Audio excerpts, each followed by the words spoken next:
The massive crystal dome of the Galactic Council sparkled under the light of 3 suns. Inside, beings from 100 worlds gathered for what should have been a routine meeting. None of them expected the news that would change everything. Ambassador Gray stood at the entrance of the Grand Chamber, his simple black suit standing out among the colorful robes and shimmering scales of the alien representatives. He took a deep breath, feeling the lighter gravity of the Council station, making his movements slightly bouncy. After 20 years of space exploration, humanity had finally found other intelligent life, and now it was his job to introduce Earth to the galaxy. The Council leader, a tall being with light blue skin and 4 arms, raised all of their hands for silence. "We have received a request for membership from a newly discovered spacefaring species," they announced, their translator making the words clear to everyone. "Their representative is here today." Gray walked forward, his footsteps echoing in the sudden silence. He could feel hundreds of eyes studying him, some with multiple pupils, others glowing with bioluminescence. He reached the speaking platform and nodded respectfully. "Greetings, honored Council. I am Ambassador Gray from Earth, representing humanity." A holographic display appeared above the platform, showing Earth's solar system. Several Council members leaned forward with interest, but that interest turned to confusion as the planetary data appeared. "There must be an error," called out one representative, their feathers rustling with concern. "These readings cannot be correct. The gravity is nearly twice what any civilized world should have." "No error," Gray replied calmly. "Earth's gravity is 9.8 meters per second squared. Our bodies evolved to handle it." Murmurs spread through the chamber. The Council leader's eyes widened. "And these temperature variations, from below freezing to over 40 degrees in the same region?" "Yes," Gray nodded. "We call them seasons. Many parts of Earth experience them." The murmurs grew louder. A representative with crystalline skin that sparkled like diamonds stood up.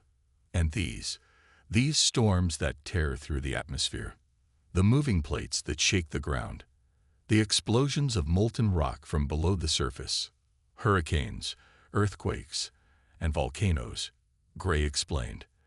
"They're natural parts of our world systems." The chamber erupted in shocked conversations. The Council leader had to wave all 4 arms for several minutes before order returned. "Ambassador," they said, their voice carrying a new edge of concern, "you claim to have evolved on this world." "Yes, humanity emerged from Earth's conditions over millions of years." A new hologram appeared, showing Earth's wildlife. The chamber fell silent again, but this time with horror as they watched lions hunting, eagles swooping down on prey, and sharks swimming through the oceans. "These predators," another representative spoke, their voice shaking. "They share your world. We evolved as predators ourselves," Gray explained, not realizing how this truth would land. "But we've built civilizations, created art, music, literature. We've learned to channel our survival instincts into exploration and innovation." The Council leader's skin had turned a pale blue. "You mean to tell us that your species not only survived on a Class 12 death world, but evolved from pursuit predators?" Gray didn't understand their fear. To him, he was just describing home. "Earth has shaped us, yes. We've learned to adapt, to overcome challenges. Our history is full of examples of cooperation and—" "I call for an immediate vote," a representative shouted, their tentacles curling in agitation. "We cannot allow Deathworlders free access to Council space. Think of the danger." "Danger?" Gray tried to keep his voice level despite his rising frustration. "We come in peace. We want to learn, to trade, to share knowledge." But fear had already taken hold. The Council voted overwhelmingly to quarantine Earth's solar system. As Gray was escorted out, he heard them planning to establish patrol routes to contain the Deathworlder threat. Walking back to his ship, Gray's steps were heavy despite the low gravity. He had to warn Earth. Not about the quarantine. That was troubling but manageable. No, he had to warn them about the fear he'd seen in the Council chamber. The kind of fear that, in his species-long experience, too often led to preemptive violence. He reached for his communicator, knowing his next words would set massive events in motion. Gray to Earth Command. Code red. The situation is worse than we imagined. They don't see us as potential allies or even equals. They see us as monsters. Captain Stone stood at the bridge of the Earth Defense Force ship Thunder, his experienced eyes fixed on the holographic display, showing positions of alien vessels near the edge of human space. Something wasn't right. The patrol patterns had changed over the last week, becoming more aggressive, more focused. Captain, his sensor officer called out, her voice tense. I'm picking up unusual energy signatures from the Unity Collective ships. Their power output has tripled in the last hour. Stone walked to her station, frowning at the readings.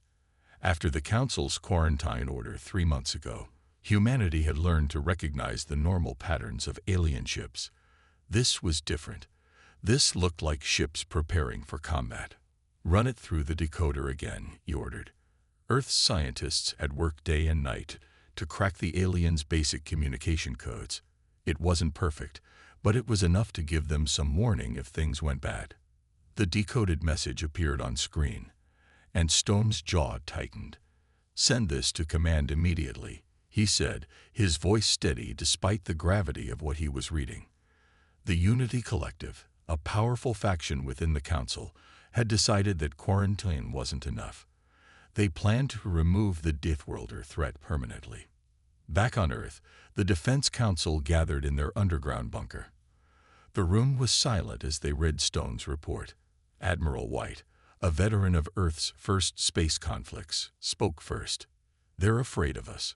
So afraid that they're willing to attack rather than risk us growing stronger. We've tried diplomacy, another council member said. Ambassador Gray has sent 17 requests for peaceful dialogue. They've ignored everyone. The Admiral nodded. Because they don't believe we're capable of peace.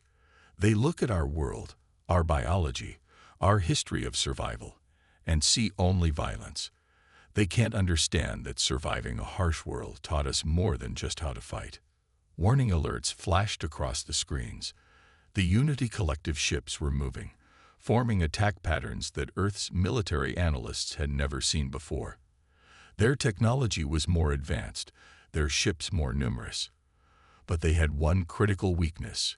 They underestimated humanity.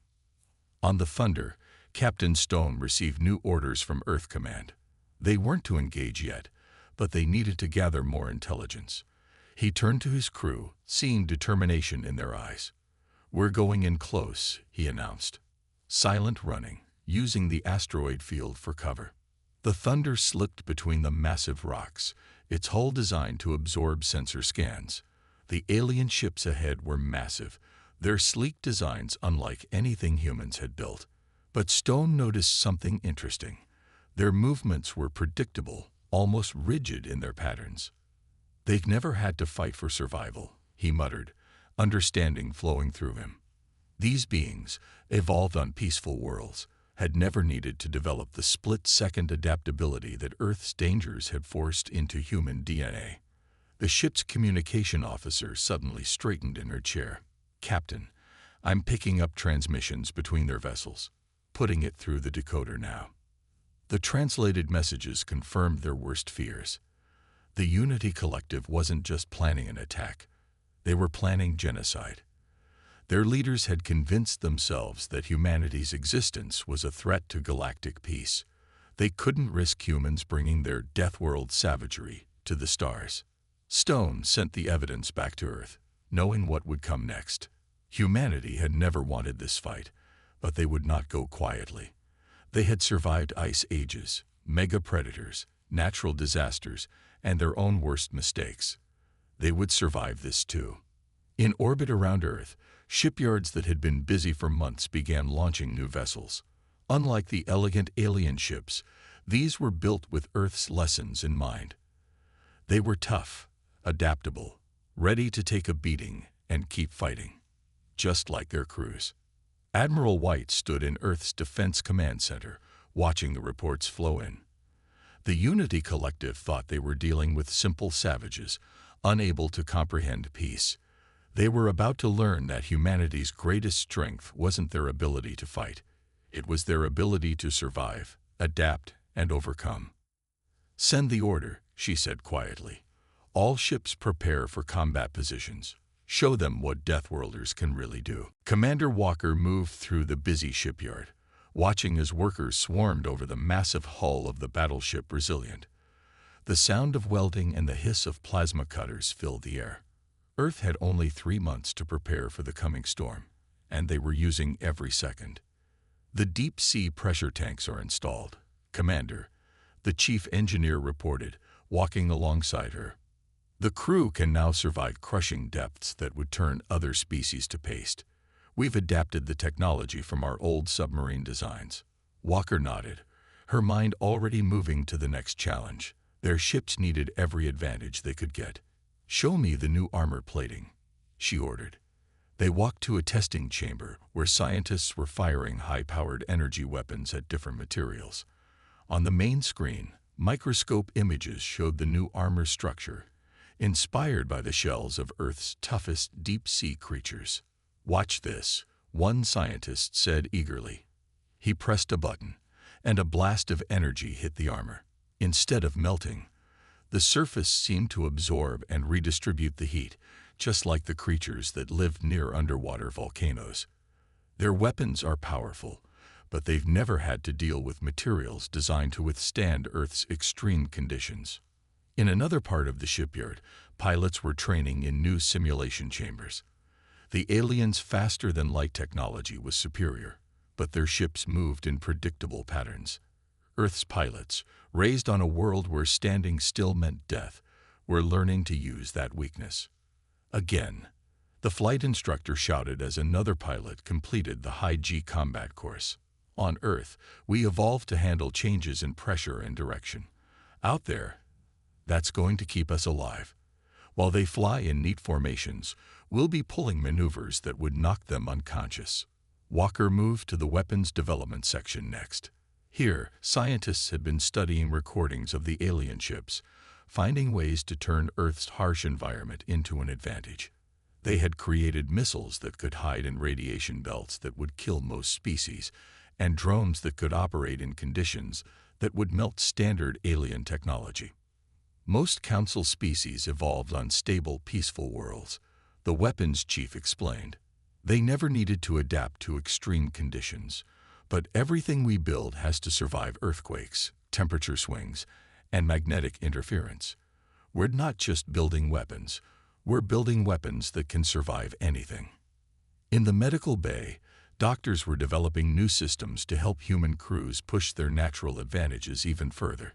Special suits that could help them handle even higher G-forces, drugs that could enhance their already superior reaction times, and emergency systems that could keep them fighting even in conditions that would kill most alien crews instantly. "Their medical technology is more advanced," one doctor told Walker, "but they designed it for species that never had to evolve our kind of survival traits. They don't understand what the human body can really do when pushed to its limits." Walker's final stop was the command center, where tacticians were developing strategies that would seem insane to their opponents. Plans to hide ships inside gas giants, to use solar flares as cover, to execute maneuvers that would tear apart ships built for more peaceful species. "The Unity Collective thinks they're dealing with primitive savages," Walker said to her assembled officers. "They look at our world and see only violence. They don't understand that every challenge Earth threw at us made us stronger, more adaptable, more innovative." She pulled up a hologram of the known galaxy, highlighting the enemy fleet positions. "They have more ships, more advanced technology, and the support of most Council species. But we have something they don't. We know how to survive against impossible odds. Earth taught us that lesson every day of our evolution."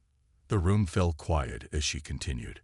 "They think being from a death world makes us nothing but violent animals. We're going to show them what it really means. It means we never give up. It means we adapt to any challenge. It means we take what tries to kill us and turn it into a tool for survival." As if to emphasize her words, a tremor shook the shipyard. Just a small earthquake, the kind Earth experienced every day. None of the humans even flinched. To them, it was just another reminder of why they would win this fight.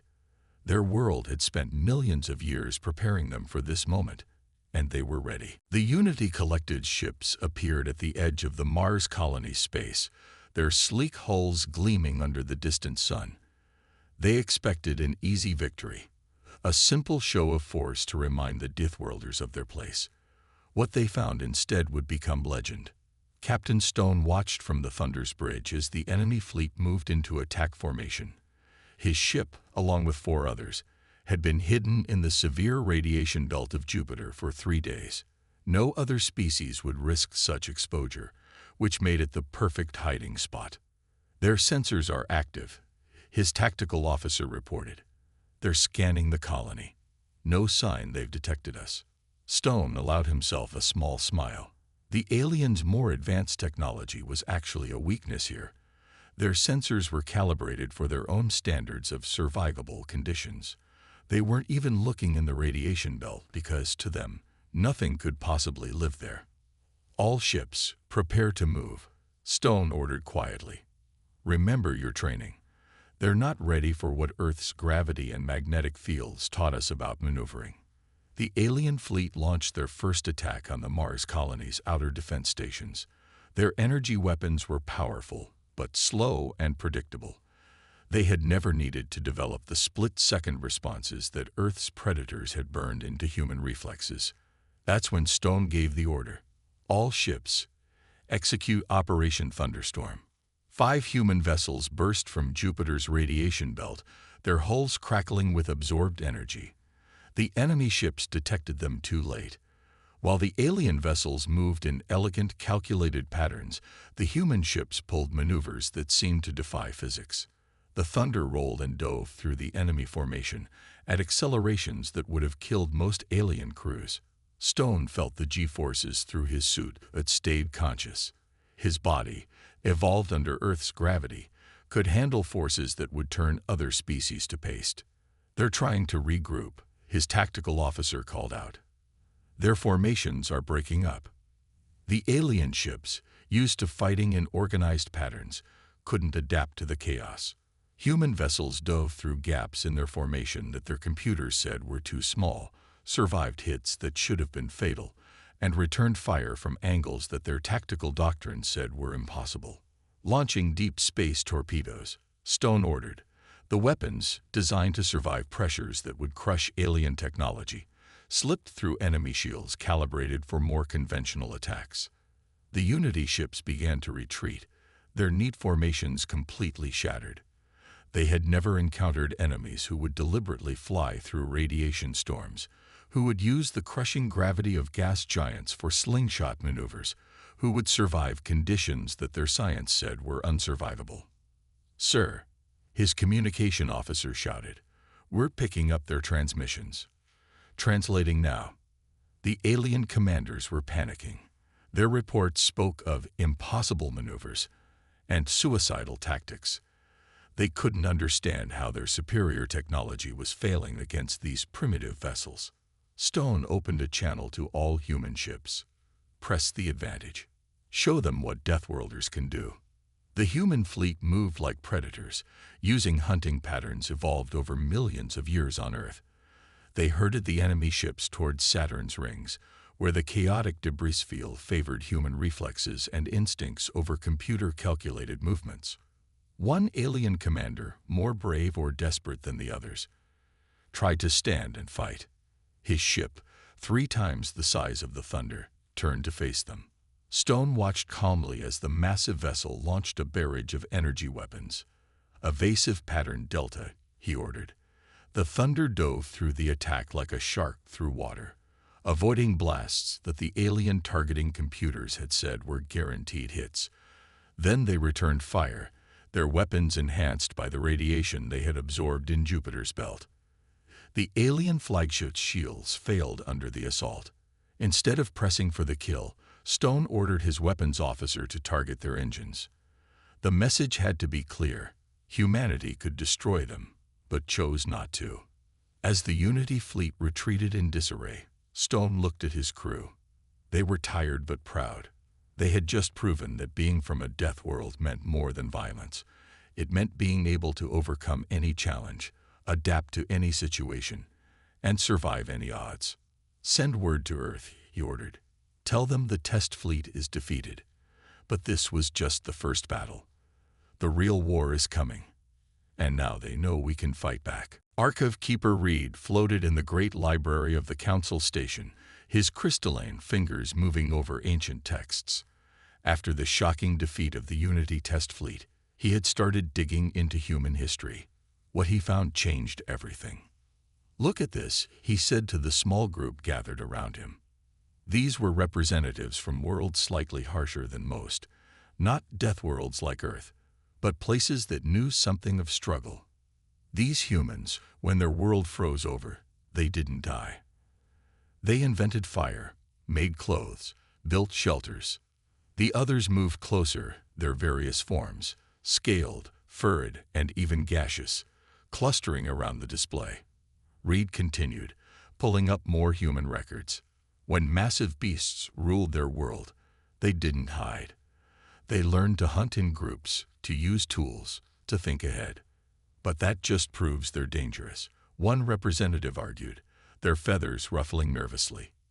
No, Reed's crystalline form sparkled with excitement. It proves they're survivors. Look here, when their cities were destroyed by natural disasters, they'd rebuilt them stronger. When diseases threatened them, they developed medicines. Everything that tried to kill them made them more resilient. In another part of the station, Ambassador Gray met secretly with leaders from these same worlds. The defeat of the Unity test fleet had created a crack in the Council's unity, and through that crack, understanding began to seep. "Your ships did things our scientists said were impossible," said the ambassador from a heavy gravity moon. "But more importantly, you chose not to destroy the enemy fleet when you could have." Gray nodded.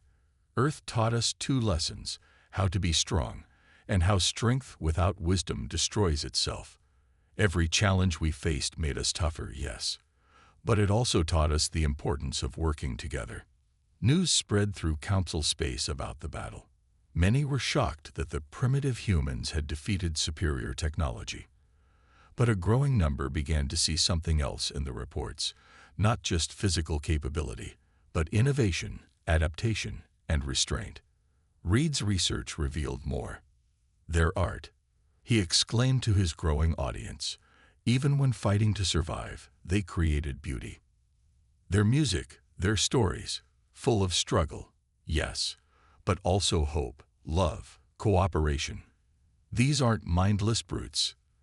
They're complex beings shaped by a complex world. The breaking point came when Reed discovered records of human space exploration before they achieved faster-than-light travel. They sent their people into space in vessels that barely worked, he told the gathered representatives, his voice full of wonder. They knew the missions might fail, that their people might die. But they went anyway, not for war or resources, but for knowledge. More council members began visiting Reed's library. They watched in amazement as human history unfolded. A species that faced extinction-level events multiple times, yet emerged stronger. A people who fought terrible wars but learned from them, building organizations to prevent future conflicts. They're not just fighting machines, Reed explained. Their harsh world forced them to become incredible problem solvers. Look at how they turned their predator instincts into protection for the weak, how they used their aggressive drives to explore rather than conquer. The alliance formed quietly at first. Worlds that understood something of struggle began reaching out to Earth. They saw in humanity not just physical capabilities, but a deep well of experience in overcoming challenges. "We've been wrong," admitted one council member from a stormy world. "We saw their strength and assumed it meant only destruction. We never considered that surviving a death world might create the galaxy's best problem solvers." Ambassador Gray stood before this new alliance, hope filling his chest. "Earth's harshness taught us to be strong," he told them. But it also taught us that the strongest survive by helping others survive, by turning competition into cooperation. As the Unity Collective gathered their main fleet for what they thought would be a final battle, they didn't realize that everything had changed. Humanity would not face them alone. A new alliance was forming, one that understood that strength came in many forms, and that those who survived the harshest conditions often had the most to teach about living. Admiral Banks watched as the largest fleet in Council history emerged from faster-than-light travel. The Unity Collective had gathered over 1,000 ships, their hulls gleaming with advanced technology. They filled the space near Saturn's rings like a swarm of angry wasps. But the Admiral just smiled. Growing up in Earth's varying gravity zones had taught her to see advantages in impossible situations. Her fleet was smaller, but they weren't alone anymore. Ships from their new allies, worlds that had faced their own challenges, had joined them, ready to learn Earth's way of fighting. Enemy fleet is launching fighters, her tactical officer reported. Their formation is perfect, too perfect. Banks nodded. The Unity ships moved like a dance, each vessel exactly where their combat computers said they should be. It was beautiful, but predictable. Earth's harsh environment had taught humanity that survival meant being unpredictable. Signal the Martian defense grid, she ordered. Begin Operation Sandstorm. Hidden defense platforms in Mars' asteroid belt came to life, launching clouds of metallic dust into space. The Unity fleet's sensors, designed for precision, were suddenly blinded by millions of tiny reflections. Their perfect formation began to waver. Now, Banks commanded, show them how Deathworlders fight. The human fleet, hidden in the radiation storms of Jupiter, burst into action. But this time, they weren't alone. Their alien allies, trained in Earth tactics, followed them. Ships dove through gaps that computer models said were too small, pulled turns that should have torn them apart, and survived conditions that defied standard physics. The Unity commanders tried to adapt, but their tactical computers couldn't handle the chaos. Human ships used Saturn's rings as cover, popping out to strike and vanishing again into the debris field. Allied vessels, learning from Earth's example, used the sun's radiation to mask their approach. They're targeting our flagship, the sensor officer called out. 3 massive Unity battleships were moving towards them, their weapons charging. Perfect, Banks smiled. Spring the trap. The human ships scattered in what looked like panic, but it was coordinated chaos. The Unity vessels followed, not realizing they were being led into a carefully planned trap. As they passed Neptune's orbit, hidden antimatter mines, designed to withstand the pressure at Earth's ocean floor, activated. The explosions caught the Unity ships off guard. Their shields, calibrated for standard weapons, couldn't handle the focused fury of a weapon built to survive Earth's extremes. But Banks had ordered the mines placed carefully. They disabled the ship's engines without destroying them. Your simulation said this was impossible, one of her alien allies commented, watching the battle unfold. But you did it anyway. Earth taught us that impossible just means no one's figured out how yet, Banks replied. She watched as more Unity ships fell into carefully planned traps, their perfect formations breaking apart against attacks their computers said couldn't exist. The battle raged for hours.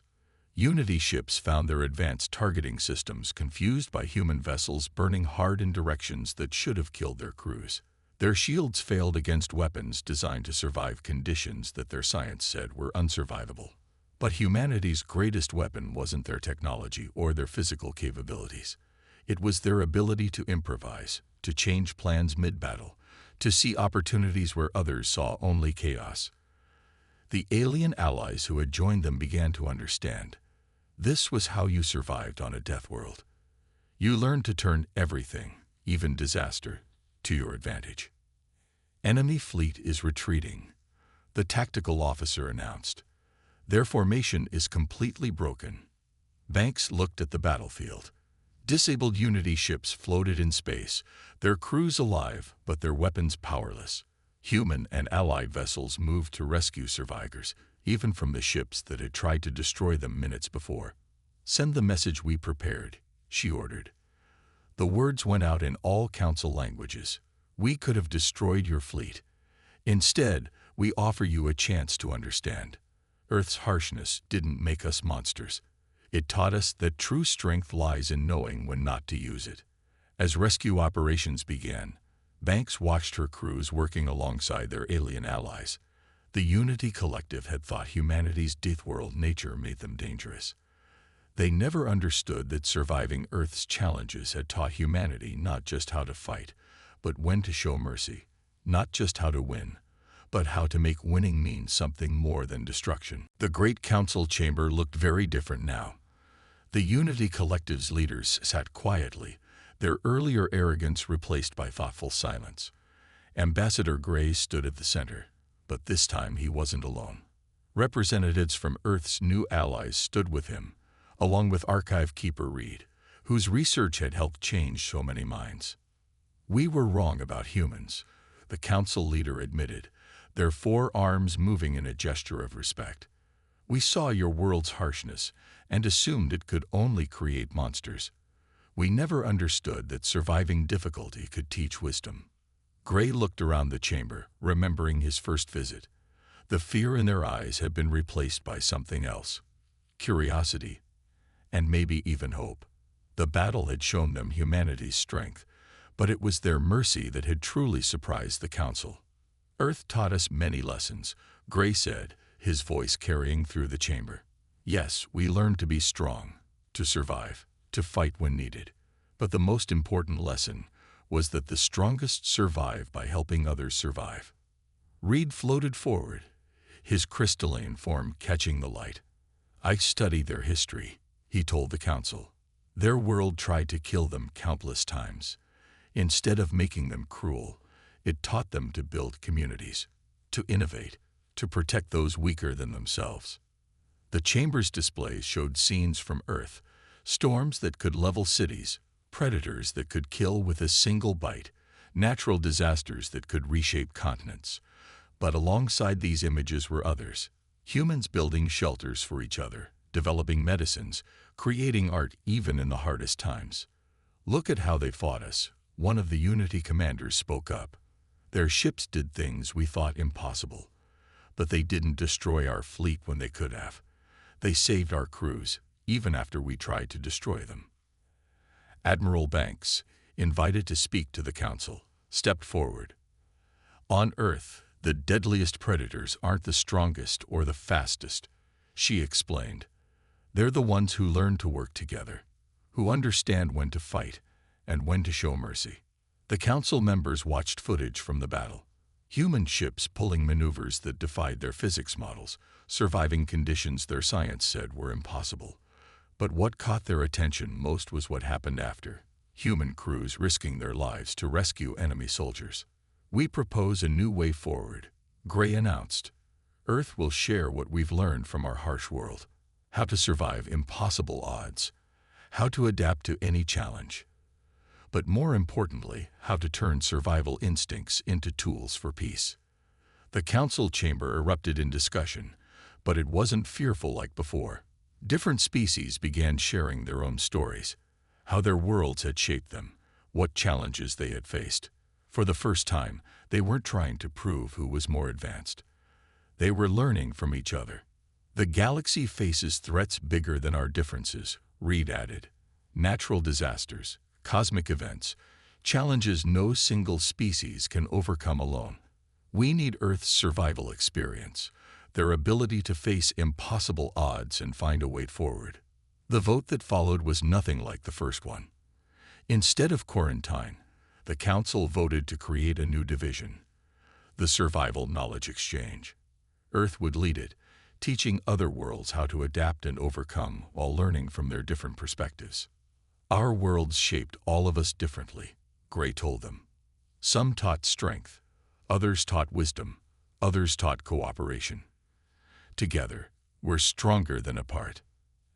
As the session ended, Gray walked through the Council station's halls with Reed and their allies. Outside the windows, Earth ships flew alongside alien vessels, their crews training together. They were teaching each other, humans showing how to survive extreme conditions, their allies sharing their own unique strengths. You know what the real difference was? Reed asked, his crystalline form glowing softly. We thought being from a death world meant only knowing how to destroy. But you showed us it really means knowing how to endure, how to adapt, and most importantly, how to help others do the same. Gray smiled as he watched a human crew teaching their alien counterparts how to handle high-G maneuvers. The galaxy had feared Earth's strength, never understanding that true strength wasn't about destruction. It was about facing any challenge, adapting to any situation, and helping others survive alongside you. The Deathworlder fleet was still mobilizing, but not for war. They were mobilizing to teach, to protect, to help the galaxy face whatever challenges lay ahead. Earth's harsh lessons would help create a stronger, more resilient galactic community, one that understood that the greatest survival trait of all was working together.